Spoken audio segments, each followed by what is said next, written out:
In this module, we will be trying to learn about the socio-emotional determinants of human development, learn how cognitive development is influenced by socio-emotional factors, evaluate the various models of temperament, analyze the impact of attachment on development, identify how socioeconomic status is linked with development. We all know development is defined as the pattern of movement or change that begins at conception and continues through lifespan. The pattern of movement is complex because it is the product of biological, cognitive and socio-emotional processes. Biological, cognitive and socio-emotional processes are inextricably tangled. For example, consider a baby smiling in response to his mother's touch. This response depends on biological processes, the physical nature of touch and responsiveness to it, cognitive processes, that is being able to understand intentional acts, and socio-emotional processes, that is the act of smiling often reflects a positive emotional feeling, and smiling helps to connect us in positive ways with other human beings. Biological processes involve changes in the individual's physical nature, genes inherited from parents, the development of the brain, height, weight gains, changes in motor skills, the hormonal changes of puberty and cardiovascular decline all are a sign of the role of biological processes in the development. Cognitive processes involve changes in the individual's thought, intelligence and language. Likewise, socio-emotional processes involve changes in individuals' relationships with other people, changes in emotions and changes in personality. An infant smile in response to her mother's touch, a young boy's aggressive attack on a playmate, a girl's development of assertiveness, an adolescent's joy at the senior prom, and the affection of an elderly couple all reflect the role of socio-emotional processes in development. There are considerable individual differences in children's early dispositional characteristics, such as how they react to challenging situations and their ability to regulate behavioral and emotional reactions. These early characteristics serve as a basis for socio-emotional development in childhood and adolescence. It has been found that early dispositional characteristics and socio-emotional functioning have an extensive and prolonged impact on social, school and psychological adjustment. In most societies, for instance, positive emotionality and sociability are predictive of peer acceptance, school achievement and psychological well-being, whereas defiance and aggression are coupled with later peer rejection, school problems and other adjustment problems.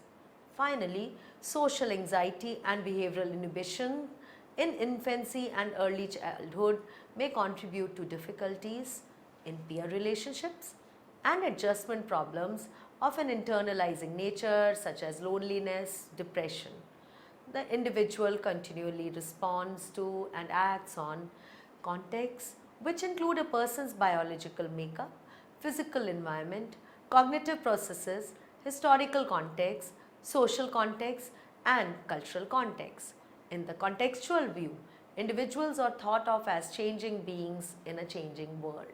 Now we'll talk about socio-emotional factors and the impact it has on cognitive development. Developmental psychologists world over have demonstrated that integrating the study of social and emotional context with cognitive development is both possible and fruitful, and that it can be done within a Piagetian framework.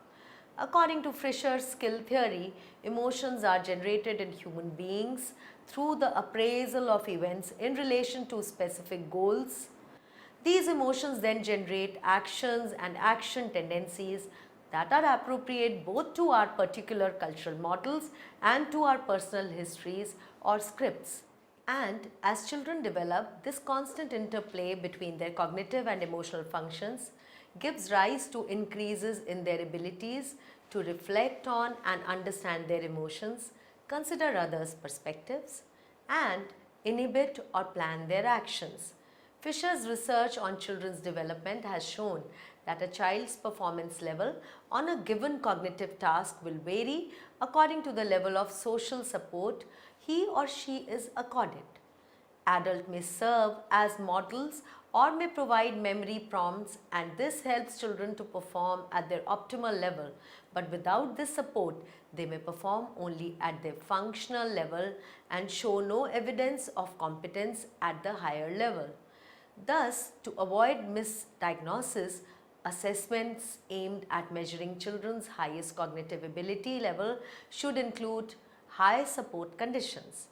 In the domain of learning and cognitive development, neo-Piagetian scholars like Verba and Vinnie Carmen have examined children's performance on problem-solving tasks, both alone and in cooperative contexts, to assess the effects of social interaction on cognitive performance. These researchers find that individual performance level is influenced by the particular dynamic of the diet, which in turn is shaped by factors such as the individual status within the relationship diet, such as the mother-child diet, self-reported feelings of self-efficiency and degree of sociability. Now we come to temperament and development. Temperament refers to early appearing stable and individual differences in reactivity and self-regulation, wherein reactivity refers to variation in quickness and intensity of emotional arousal, attention and motor action. Self-regulation refers to the strategies we use to modify our reactivity. Temperament lays the foundation of adult personality. Research has shown that temperament increases a child's chances of experiencing psychological problems, or alternatively, may protect a child from the negative effects of stressful home life. However, it has also been shown that parenting practices can modify children's temperaments considerably. Now let's look at the dimensions of temperament. On the basis of temperament, children have been broadly classified into three types by Thomas and Chess. One is the easy child. The one who quickly establishes regular routines in infancy, is generally cheerful and adapts easily to new experiences. The difficult child has irregular daily routines, is slow to accept new experiences, and tends to react negatively and intensely. The slow to warm up child is generally inactive, shows mild, low-key reactions to environmental stimuli, is negative in mood, and adjust slowly to new experiences. Some children do not fit into any of the above three classifications. Rather, they present unique blends of temperamental characteristics. Research has shown that the difficult children are at higher risk for adjustment problems, both anxious withdrawal and aggressive behavior in early and middle childhood. On the contrary, slow to warm up children present fewer problems in early years. However, they tend to show excessive fearfulness and slow, constricted behavior in the late preschool and school years, when they are expected to respond actively and quickly in classrooms and peer groups. According to Rothbard, individuals differ not only in their reactivity on each dimension, but also in their effortful capacity to manage that reactivity. Another way of classifying temperament is based on the differences between a shy, subdued, timid child and a sociable, extroverted, bold child. Kagan regards shyness with strangers as one feature of a broad temperament category called inhibition to the unfamiliarity. Inhibited children react to many aspects of unfamiliarity with initial avoidance, distress, or subdued affect, beginning about 7 to 9 months of age. He found that inhibition shows considerable stability from infancy through early childhood.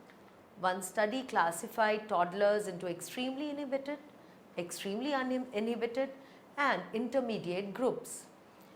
Follow-up assessments occurred at 4 and 7 years of age. Continuity was demonstrated for both inhibition and lack of inhibition, although a substantial number of the inhibited children moved into the intermediate groups at 7 years of age. An important point about temperament classifications such as Chess and Thomas's and Rothbard and Bates is that children should not be labeled as having only one temperament dimension, such as difficult or negative affectivity.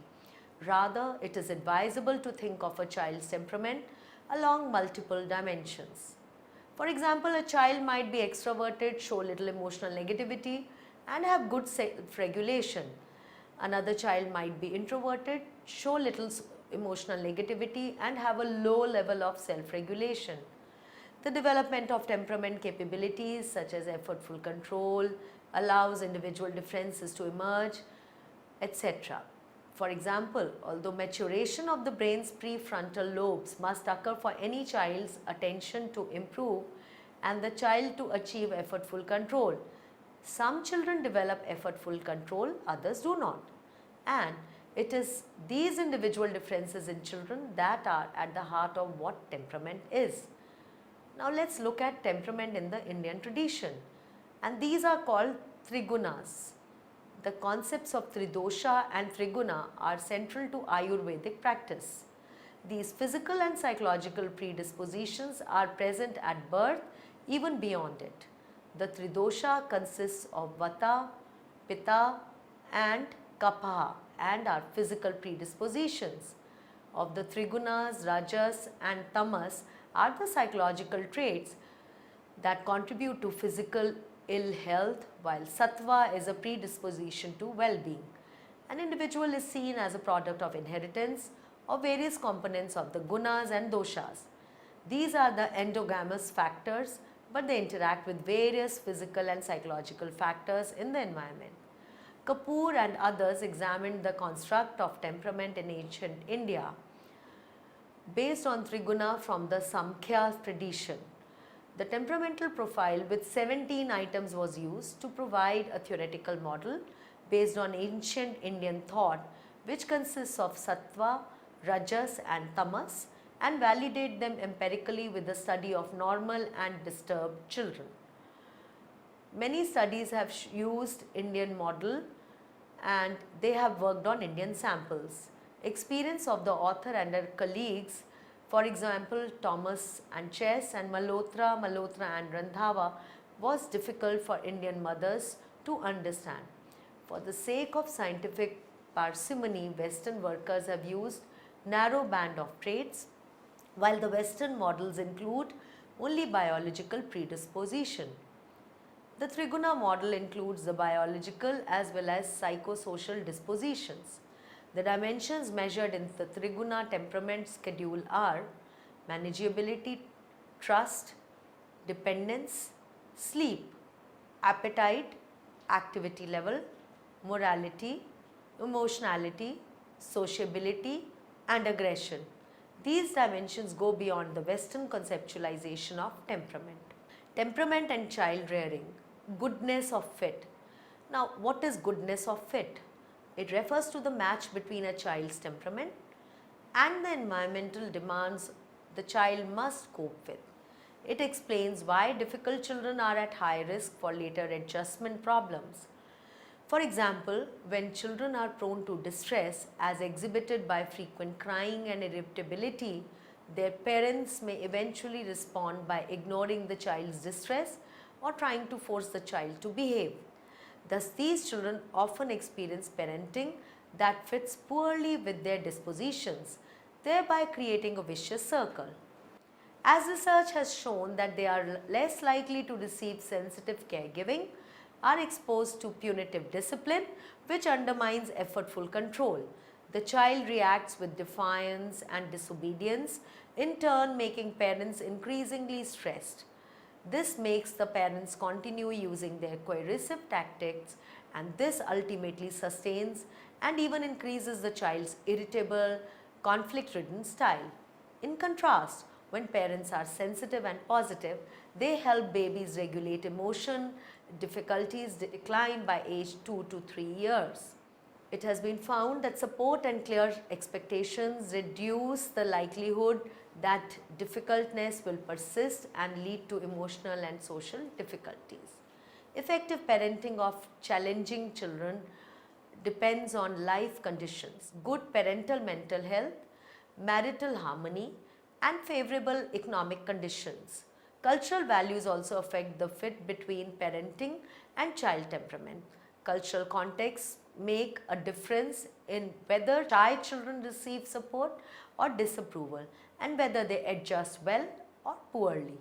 An effective match between rearing conditions and child temperament is best accomplished early before unfavorable temperament environment relationships produce maladjustment.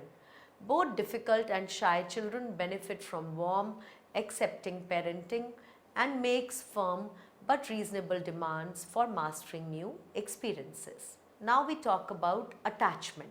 The social and emotional development of children is said to start when the child is born, and how the child develops these social emotional skills is assumed to affect their adult life. There are several theories on how children develop socially and emotionally, as well as theories on the different ways an adult can be affected by the social and emotional events during their early years. One of the better known theories of this type of development is called Bowlby's attachment theory.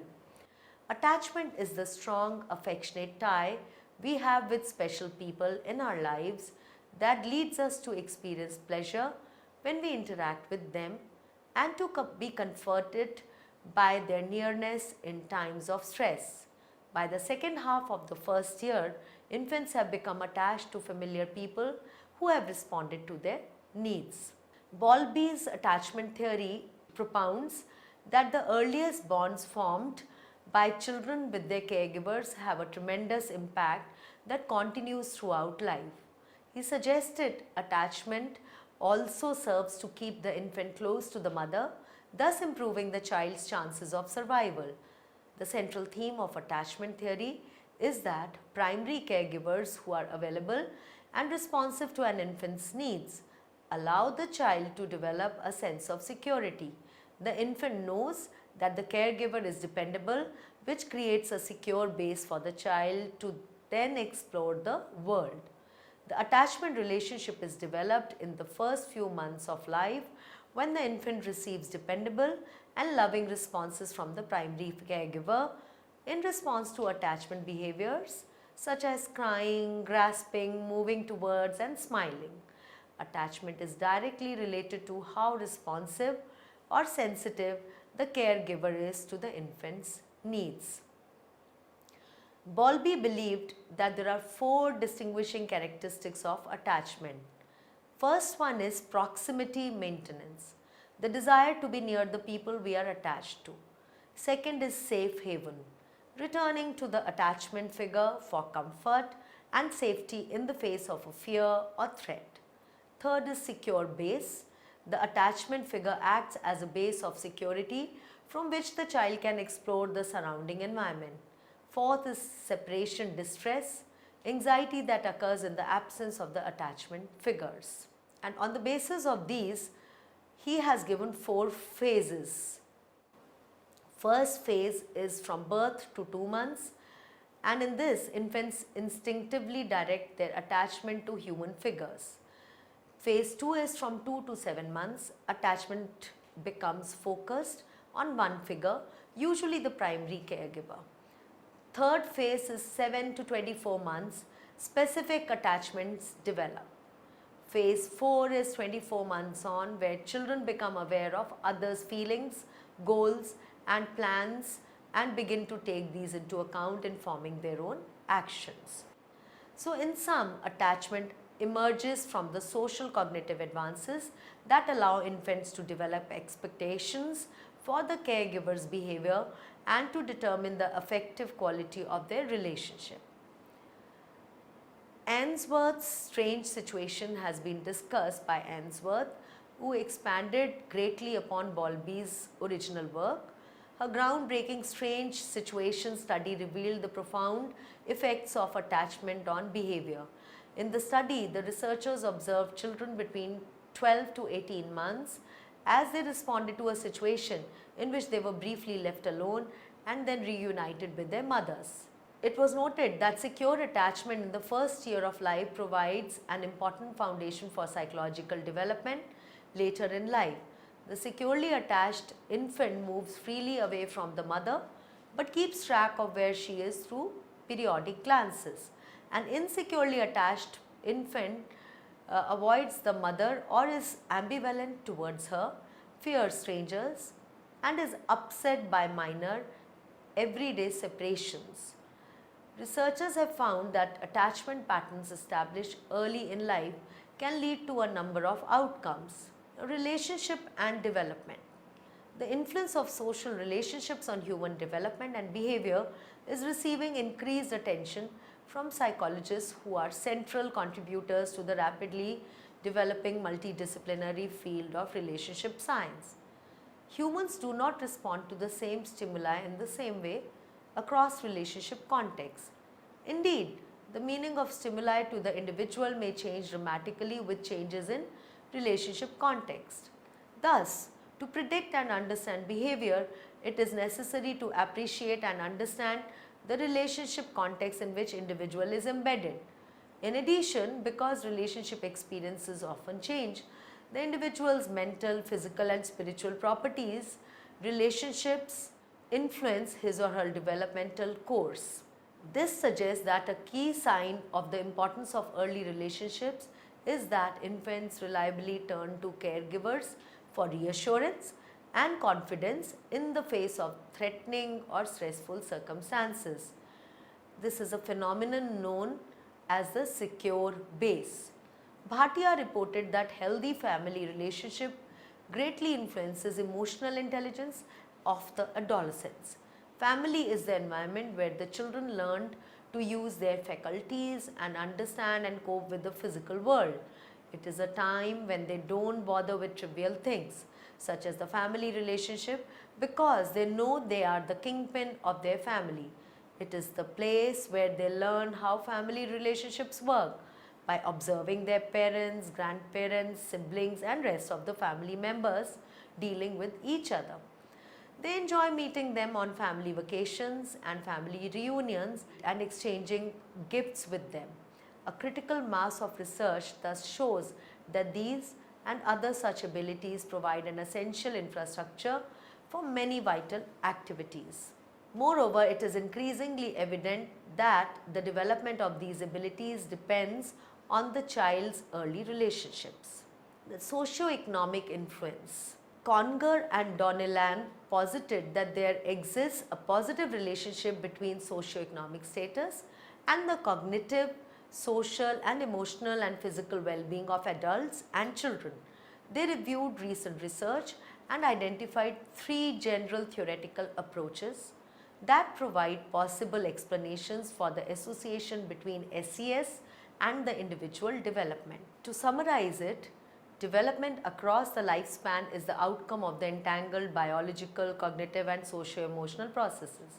It has been found that early dispositional characteristics and socio-emotional functioning have an extensive and prolonged impact on social, school and psychological adjustment. As children develop, the constant interplay between their cognitive and emotional functions gives rise to increases in their abilities to reflect on and understand their emotions, consider others' perspectives and inhibit or plan their actions. Temperament refers to early appearing, stable individual differences in reactivity and self-regulation.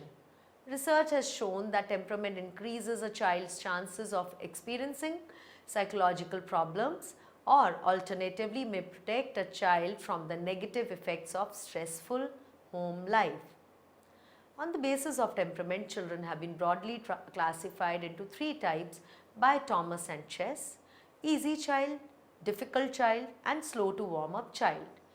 Indian view of temperament finds parallels with Trigonas system or Ayurveda. The Tridosha consists of Vata, Pitta and Kapha and are physical predispositions. Of the Trigunas, Rajas and Tamas are the psychological traits that contribute to physical ill health, while Sattva is predisposition to well-being. The goodness of fit model explains how a child's temperament and environment work in tandem to affect later development. Attachment refers to the strong, affectionate tie we feel for special people in our lives. Children who are securely attached as infants tend to develop stronger, self-esteem and better self-reliance as they grow older. Research also suggests that failure to form secure attachments early in life can have a negative impact on behavior in later childhood and throughout the life. Empirical evidence suggests that low SES may have an adverse influence on child development by exacerbating family stresses that reduce the effective functioning of parents. Empirical evidence suggests that high SES may promote successful child development through the many investments that higher SES parents are able to make in their children's well-being. Empirical evidence suggests that the earlier attributes of individuals may play a crucial role in their eventual social and economic successes and failures. Future research on SES and human development would benefit by testing predictions from the interactionist perspective both within and across generations in the same families.